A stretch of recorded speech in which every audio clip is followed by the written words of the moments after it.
Alright guys, MTech Guy here, and today we're going to be looking at carrying out some preventative maintenance on the little one series, the E87 130i. We're going to be changing out the water pump and thermostat.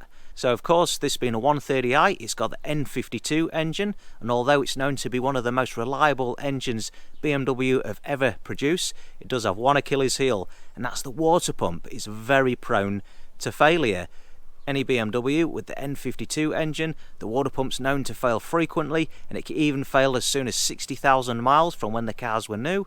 Okay, so why do the water pumps fail so frequently on these engines? Well, unlike a traditional water pump that's belt driven, the water pumps on these engines are actually driven by an electric motor, with the idea that it's going to make the engine more economic, more fuel efficient, and better for the emissions.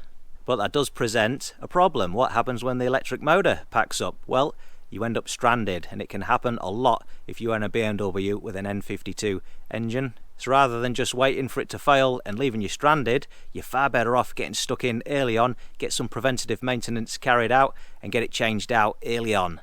Now then, in addition to the water pump, we're also going to be changing out the thermostat. So what I've found over the years, doesn't matter what car you buy, it's always worth chucking in a brand new thermostat, because they do fail over time, and they can fail closed and then they'll overheat your engine. So it's always good to start off with a fresh brand new one. Now the reason why we're changing it out today the same time as the water pump is because the thermostat on these engines are actually bolted on to the water pump and connected to the engine via a series of hoses.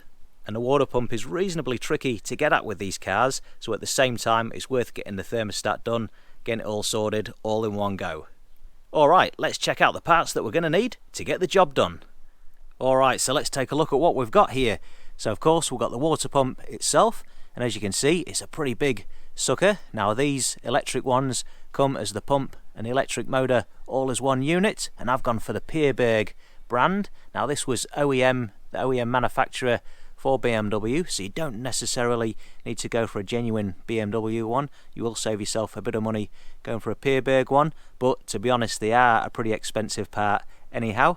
And these do come with a set of new mounting bolts. Now they are aluminium, so you will need to replace them because they are a stretch to fit. And then moving on, we've got the thermostat here, and I've gone for a Weiler Borg Warner brand, and again this was the OEM manufacturer for BMW. And as you can see, there's a number of hoses that connect to this thing, so it can be quite tricky to get at where it's buried in the engine bay. We'll take a look at that in a moment. Now to make my life a little bit easier, I will be replacing one of the hoses. This one here, it goes from the water pump to the thermostat, and what can happen over time is that can become quite hard and difficult to remove and replace, so I'm just going to change it out for a new one. It's relatively cheap. I've gone for a Rain Automotive brand. I've had pretty good luck with them in the past. But with it being such a tight U shape and the water pump and thermostat being so close together, it can be a bit tricky to get the old one off and get that old one back on there. So hey, why not just chuck a new one on while we're at it? And then of course, to be able to remove these parts, we're going to have to drain the coolant from the engine, so I'm going to be replacing that. So I've got some genuine BMW coolant here and some distilled water to mix it with. You're going to be wanting to mix it 50-50 ratio. Now the capacity of these cars, it's roughly about 8.2 litres, so just by enough to mix it that 50-50 ratio. And what I'll do is I'll leave part numbers in the description below for all these bits and pieces. Alright, let's take a look at the steps required to get the job done. Alright, so to start off with, we need to get the front end of the car up in the air.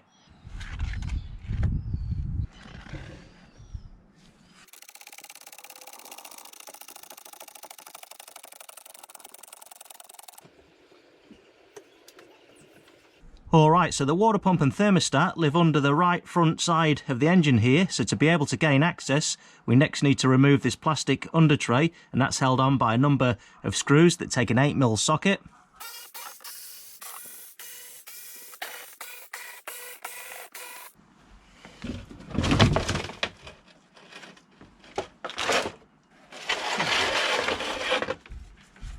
Alright, so now that we've got the main plastic under tray out of the way, next up we can remove this additional plastic under tray at the front here, and that'll give us access to the radiator drain plug. So to be able to remove this, it's just another two bolts that take an 8mm socket, and we'll remove these brackets at the same time also.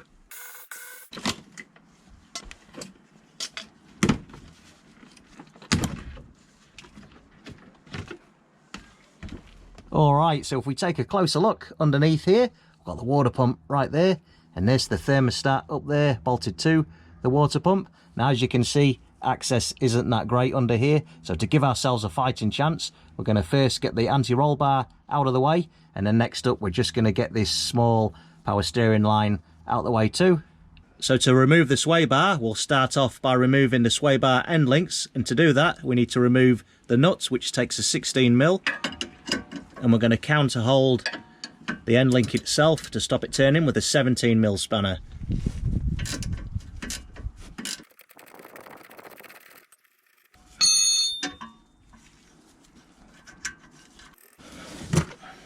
And then the same on the other end.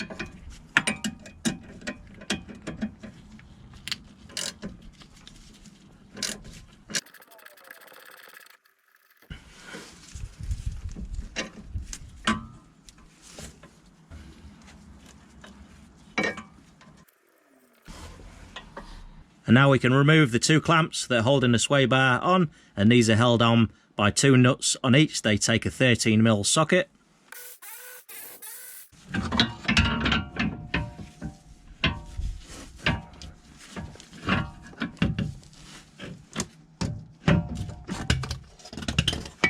Alright, so now that we've got the anti-roll bar out of the way, the last piece of the puzzle to remove to be able to give us access to the water pump and thermostat is this power steering hose right here. So to be able to swing this out the way, we're going to remove this nut right here.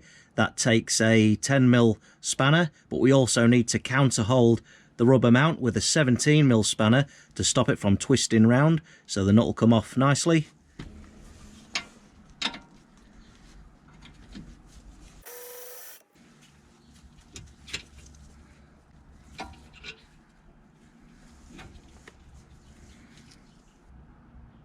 So over on the left hand side of the radiator you can see our blue drain plug here, so we can now position our drain pan underneath and then remove this with a large flat blade screwdriver.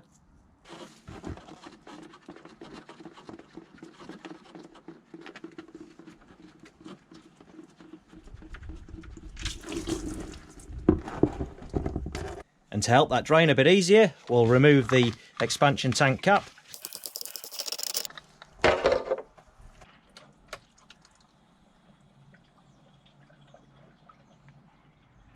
Alright, so we're now in a position where we can start removing some hoses. So if we take a look from the top side of the engine bay here, we'll start off with the thermostat. And you've got this hose right here, that's the lower radiator hose, and then this one right next to it, them two with the plastic end fittings and the metal clips holding them on. So to remove these, I'm just going to reach down with a small pocket screwdriver, pop them clips up, and then it's just a case of pulling the fitting straight away from the thermostat itself. So we'll remove the large lower radiator hose first from the thermostat, and do expect a spill of coolant when you do remove it. Okay, so as you can see, we've got the two hoses now removed. And what I've done is the little metal clips, I've pushed them back into position, and then what we can do when we're ready to refit them later on onto the new thermostat, them hoses will just push straight on and click on. Right, now we'll move on to the underside. Alright, so next up what we'll do is we'll remove the U-shaped hose here from the water pump and the thermostat.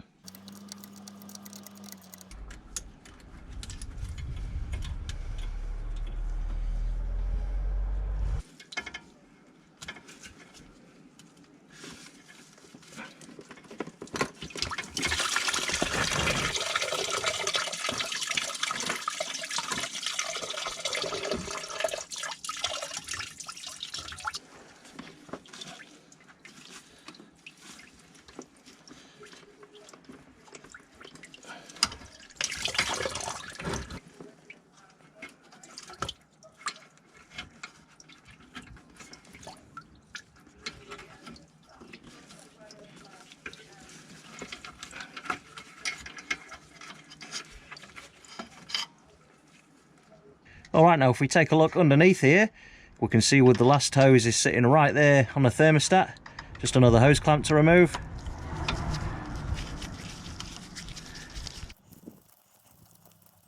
And now I'm going to go up top and just reach down from the engine bay from the top side and remove this hose from there. Alright, so now we've got most of the hoses removed. We've still got this one up here that's connected to the water pump, but next we'll move on to removing the thermostat from the water pump. So we'll remove the electrical connectors first. There's the thermostat one, there's the water pump. And then holding the thermostat to the water pump is these two bolts here. They take a 10mm socket, so we'll remove them now.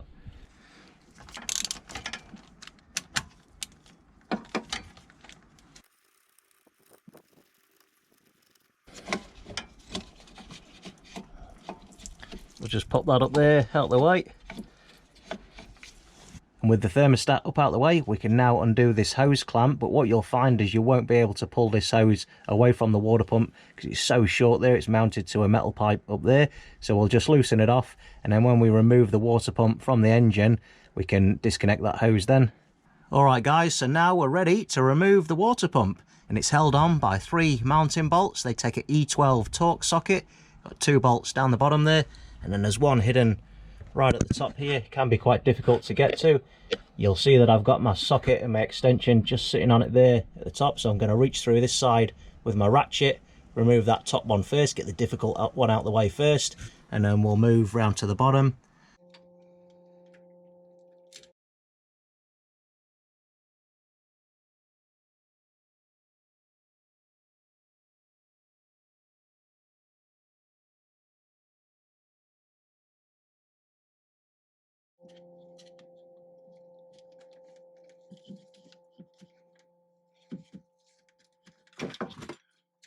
Alright, so I've got the 3 mounting bolts now removed, and I've also been up there with my screwdriver and just pulled this last hose off the water pump. So now we can remove it from the car.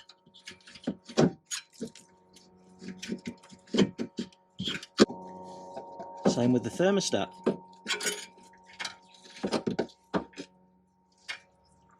Okay, so we'll start off by feeding our new thermostat in first before we fit the water pump, because we don't want to snooker ourselves. So it wants to go in that way. We're just going to put it up out the way. Just let it sit there for now. And now we've got our shiny new one to feed back up there.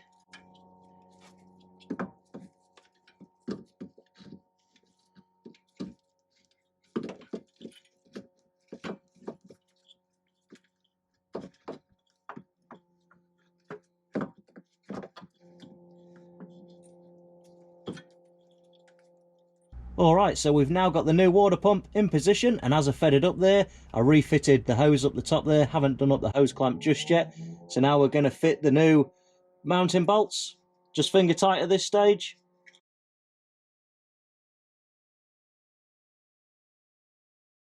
Alright, so now we're ready to torque up our 3 aluminium water pump mounting bolts. Now these are stretched to fit, so we're going to go 8 Newton meters and then 90 degrees.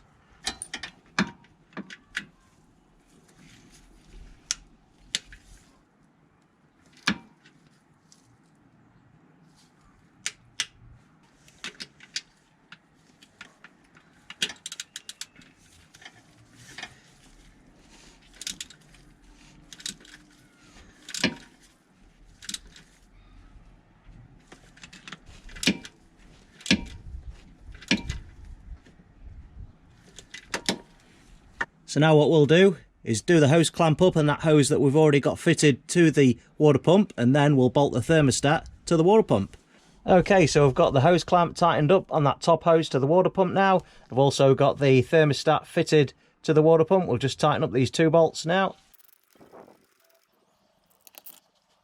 Okay, so if we take a look up here, we'll refit the hose that goes to the top of the thermostat there. We'll get that clamp tightened up, and then we'll refit the U-shaped hose that goes from the thermostat to the water pump.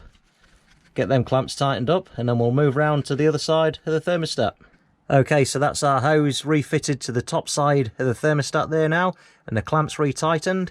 And also we've got our U-shaped hose fitted back here and all tightened up.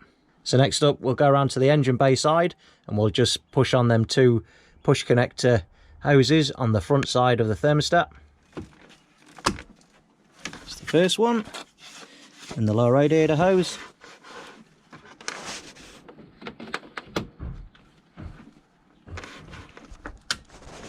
There's the click we were waiting for. So now that's all our hoses reconnected. And back underneath we can now refit our electrical connectors. So there's one here for the water pump.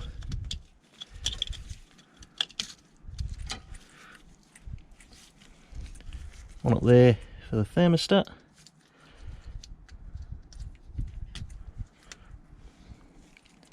And we've got this little clip just to go on the edge of the water pump here to hold the cable out of the way.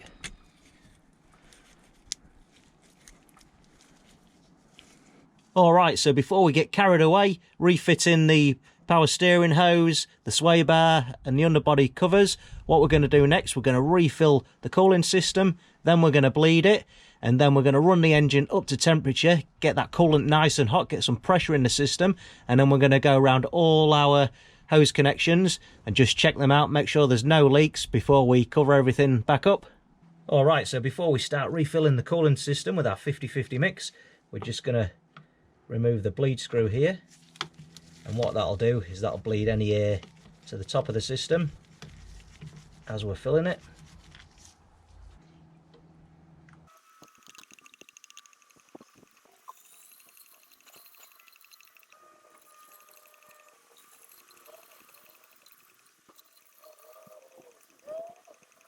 And we're just going to carry on filling the system until we see some coolant exit the bleed hole there, and then we know that it's full.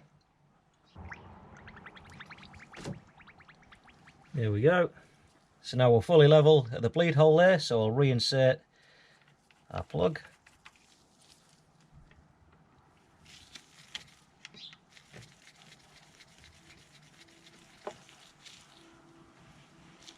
Cap back on.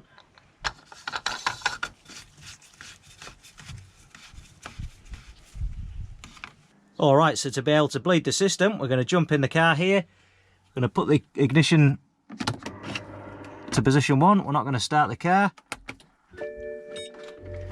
And we're going to turn the fan speed on the lowest setting and the temperature to the highest setting. And if we press and hold down the accelerator pedal for 10 seconds, what that'll do is it'll start the electric water pump and that'll start self-bleeding the system. If we come round into the engine bay here and have a listen, you can hear it doing its thing. You can hear them bubbles coming up to the expansion tank there. So this process takes approximately 12 minutes, so we'll just wait for that to do its thing. Alright, so now that's finished doing its thing, we'll just check the level.